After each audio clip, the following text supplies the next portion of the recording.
Oh, I didn't see it over there. Glad you could make it. Just trying to keep my game sharp during the lockdown. I'm Ken Silberling. In today's edition of Ken's Trends, we're celebrating an unusual anniversary. It was 8 years ago this week that the world's two most powerful men descended upon my hometown of Boca Raton, Florida. In today's presentation, I'll be discussing some famous people from both the world of entertainment and the world of politics. I generally write about commercial real estate, economic development, and social media. Sometimes I deal with serious subjects. Other times, like today, and I think we can all use it, I try to keep things a little light. I try to steer clear of politics and try not to go too far right or too far left. Too bad I can't say the same about my golf game. So let's take a ride down the escalator for an update to an article I originally published on April 13th, 2012. He's coming down the escalator with a girl from east of here. It was a simpler time, still years before a real estate developer and reality show host would head down an escalator to begin an improbable run to the presidency. Back then, it was unusual for the leader of the free world to tackle issues of global importance from the fairways of a Palm Beach County golf course. So the week of April 13th, 2012 was pretty remarkable, as the world's two most powerful men descended upon Boca Raton, which, by the way, is about 20 miles south of Mar-a-Lago. That April 13th, Justin Bieber, with his 42 million Facebook likes and 20 million Twitter followers, had a speaking engagement at the St. Andrew's School in Boca Raton. 3 days earlier, the other guy, the one that had previously occupied the White House, delivered an address at Boca Raton's Florida Atlantic University. That guy, Barack Obama, came to Boca Raton with 36 million likes and 14 million Twitter followers.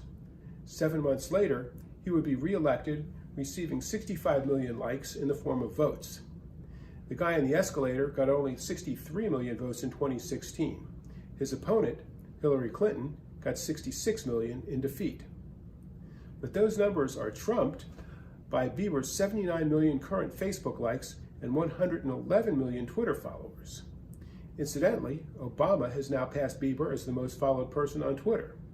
The only thing more astounding than these numbers is the fact that Justin Bieber is still relevant 8 years later.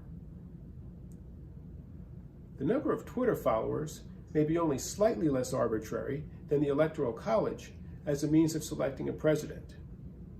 Obama is now ineligible due to term limits, and Justin Bieber would be disqualified as he's only 26 years old and he was born in Canada. The winner, with 108 million Twitter followers, will be Katy Perry, who meets the requirements. She is American-born, and she recently turned 35, the minimum age for a president as set by the Constitution. Does that sound far-fetched?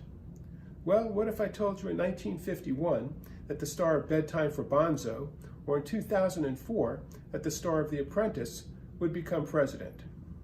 Who's to say that in this age of social media, we couldn't elect a pop star?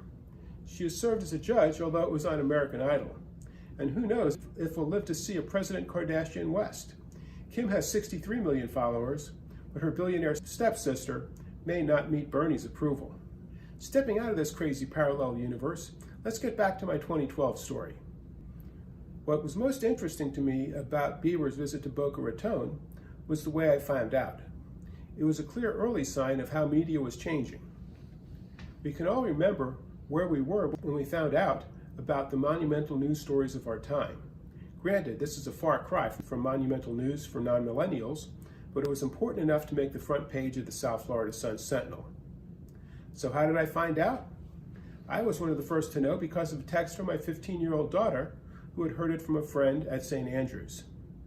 Between the internet and our mobile devices, we are more connected than ever, and that has major implications on how we get our news and even bigger impact on how we sell our products. Well, at least I had that right in 2012.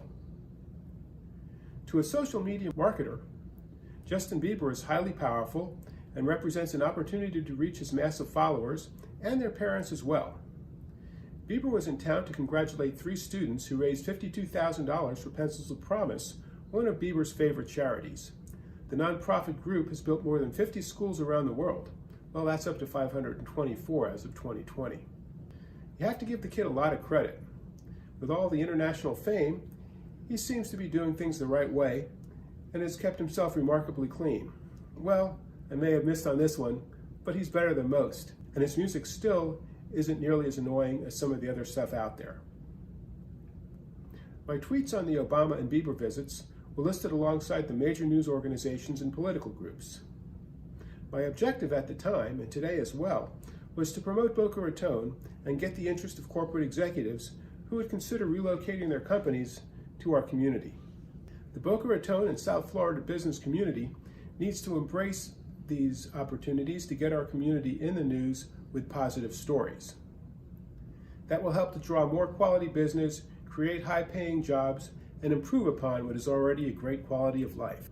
And if you're looking to buy, lease, or invest in South Florida commercial real estate, please call, text, or email me at Levy Realty Advisors. I'm Ken Silberling, and I approve this message.